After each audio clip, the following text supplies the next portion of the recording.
আমার বাপ রাসূলুল্লাহ সাল্লাল্লাহু আলাইহি ওয়াসাল্লাম হযরত আলী থেকে বর্ণিত, নবীজি বলছেন, যখন শবে বরাত ওই রাত আসবে, তোমরা রাত্রি জেগে কুমু লাইলাহা, রাত্রি জেগে তোমরা বন্দিগি করিও, আসুমু নাহারাহা, এবং দিনের বেলায় রোজা রাখো।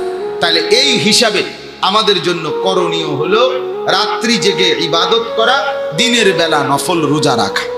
এখন আপনাদের কাছে আমি লম্বা করতে চাচ্ছি না সময় না থাকাতে, মূল একটা কথা বুঝাই, এতটুকু বুঝেন আপনারা। অনুরোধ আমার, একজন হইলে একজনই মাইনেন, সেটা হলো শবে বরাত মূলত নবীজি বলছেন ইবাদতের রাত, গুনাহ মাফের রাত।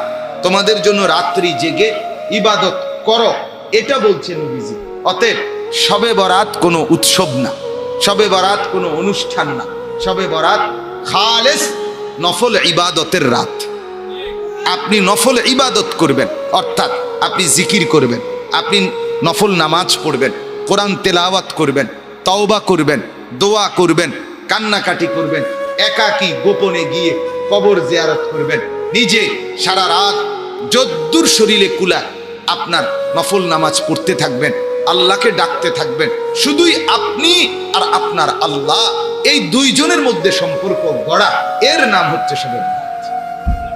কিন্তু দুর্ভাগ্য আর আফসোসের ব্যাপার হলো আমরা সেখান থেকে সরে গিয়ে শবে বরাতকে অনুষ্ঠান বানাই নিয়েছি। শবে বরাত কি এখন অনুষ্ঠান, শবে বরাত হলো উৎসব। শবে বরাত পালন করে, কেমনে পালন করে?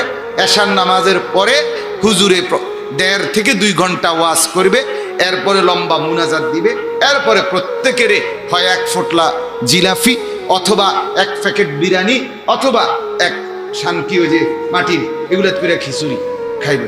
এই 3 নেয়ামতের যে কোনো একটা নেয়ামত, হয় জিলাফি, নয় বিরিয়ানি, নয়তো খিচুড়ি।